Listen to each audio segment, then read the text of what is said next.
Welcome to GJ four રસોઈ। આજે આપણે એક અનોખી રસોઈ લઈને આવ્યા છીએ, ફણગાવેલા મગ અને લીલી સોળીનું શાક।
આપણે મગને હવે બાફવાના છે ગરમ પાણીમાં। તો આપણે મગને પહેલા આપણે આ ફણગાવવા માટે પેલા મગ આપણે એક રાતે પલાળ્યા હતા અને દિવસે આપણે ફણગાવવા માટે મૂકી દીધા ભીના કાપડની અંદર, અને 24 કલાક સુધી રાવી દીધા એટલે મગ આ રીતે થઈ ગયા છે। જોવો તમે, પાણી ગરમ થઈ ગયું છે તો મગ આપણે બાફી નાખશું। જરૂરિયાત પ્રમાણે મીઠું આપણે બાફવામાં નાખશું। આજે આપણે બનાવવાનું છે ફણગાવેલા મગ અને લીલી સોળી। તો આપણે બધા મસાલા એને તૈયાર કરવાના છે।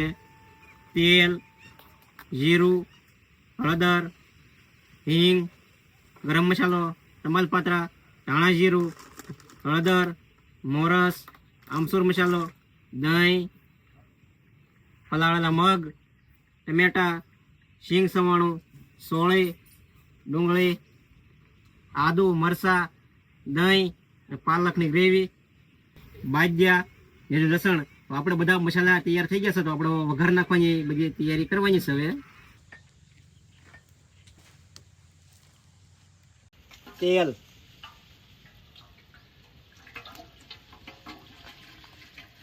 તમાલપત્ર, સૂકા મરચાં,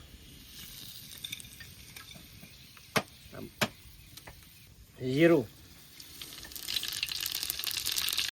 ડુંગળી,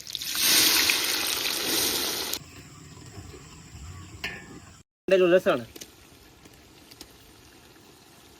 લીલી સોળી,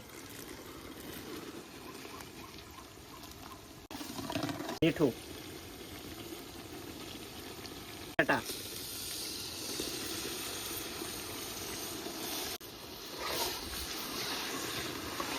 આમચૂર પાવડર, હળદર, હિંગ, ગરમ મસાલો,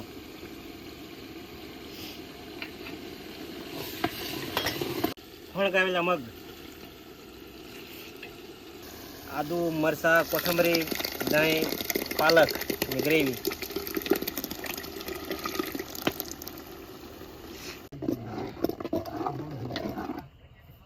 દહીં, સવાણું, ધાણા જીરું, કોથમરી,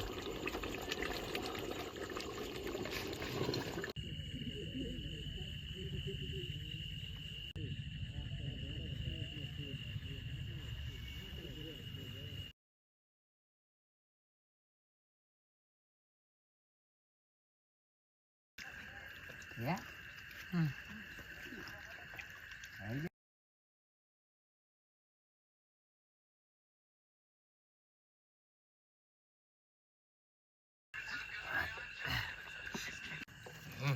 મિત્રો, તો અમે ફરીવાર એક નવી રેસીપી લઈને આવી ગયા છીએ. આ છે ફણગાવેલા મગ, જે 2 દિવસની પ્રોસેસ થાય તે આ સબ્જી બને છે. આ સબ્જી હવે અમારે અમારા મહેમાન આવ્યા છે કેવડભાઈ વીરપુરથી. એમને કેવી લાગી એ પૂછ્યું આપણે. કેવડભાઈ, તમને કેવી લાગી યાર સબ્જી? સ્વાદમાં બેસ્ટ, જમવાની બહુ મજા આવી. ટેસ્ટમાં બેસ્ટ ફણગાવેલા મગ બહુ સરસ અને ટેસ્ટી થયા છે. આજે આપણે ઘણા સમય પછી હું પાછો આ પાર્ટીમાં આવ્યો છું અને ફણગાવેલા મગ બનાવ્યો છે. 2 દિવસની પ્રોસેસ હતી અને મહેનત કરીને આ લોકોએ બનાવ્યું છે, પણ 1 નંબર બન્યું છે, એમાં કંઈ ઘટે નહીં એમ.